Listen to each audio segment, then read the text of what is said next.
Perdu dans la jungle inextricable, On a découvert cette civilisation au milieu de la forêt tropicale.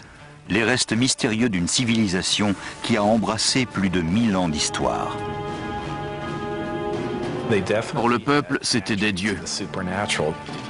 La civilisation maya a érigé de vastes cités ornées de pyramides monumentales, de palais richement décorés et de places gigantesques, avec une parfaite maîtrise de la nature. Les Mayas étaient très inventifs.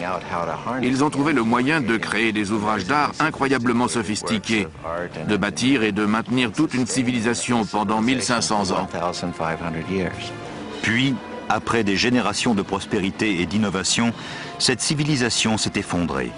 Ces cités bourdonnantes de vie ont été livrées à l'abandon et à la nature. Bien des siècles plus tard, les mystères qui entourent ce peuple fier et les demi-dieux qui le gouvernaient commencent à être levés. Son histoire tient en 3 mots: conquête, ingéniosité et désastre.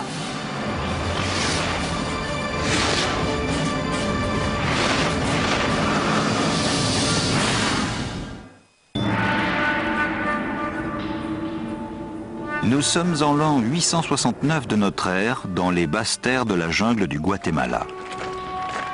Le peuple maya est à l'agonie. La nourriture et l'eau potable se font rares. La famine sévit, la malnutrition et les maladies font des ravages dans la population qui n'a plus confiance en ses dirigeants de droit divin pour apaiser les dieux. Des crises politiques agitent les différents royaumes. L'une après l'autre, les grandes cités-États sont abandonnées. La civilisation maya est au bord de l'effondrement. Les cités et les régions tombent les unes après les autres. Les villes sont abandonnées, les rois balayés. C'est la fin de la culture maya classique.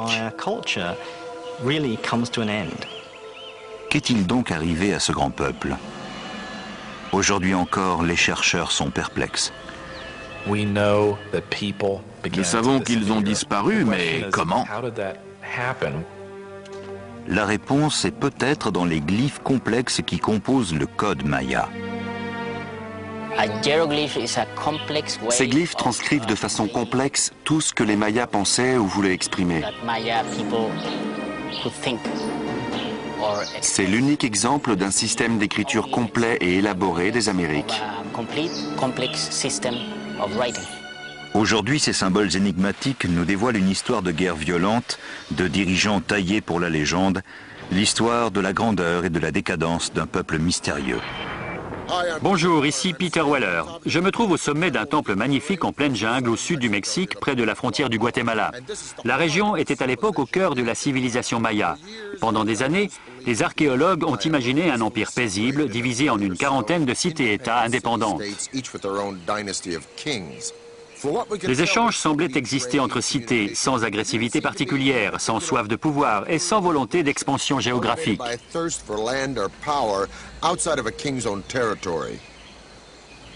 Mais depuis 50 ans, ces théories ont du plomb dans l'aile. Des hiéroglyphes comme celui-ci, issus du système sophistiqué d'écriture des anciens Mayas, racontent une histoire bien différente. La vision un peu idyllique des années 1960, qui décrivait un peuple pacifique et uni, est en train d'être balayée par celle plus réaliste de cités-États entretenant des conflits sanglants.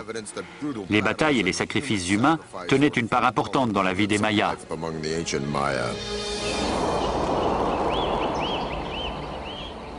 L'organisation de la civilisation maya en cité-État ne s'est pas faite en un jour. Les Mayas sont sans doute apparus vers 2000 avant Jésus-Christ. En l'an 500 avant notre ère, la population maya est en pleine croissance. De petites communautés s'installent sur les futurs sites historiques dans toute l'Amérique centrale et forment des royaumes organisés qui dominent la région dès l'an 250 de notre ère. À leur tête, des rois superpuissants. Leurs dirigeants étaient extrêmement puissants. Entre eux, la compétition faisait rage et menait souvent à la guerre. Pour les Mayas, les rois font la guerre au nom des dieux. Les rois mayas étaient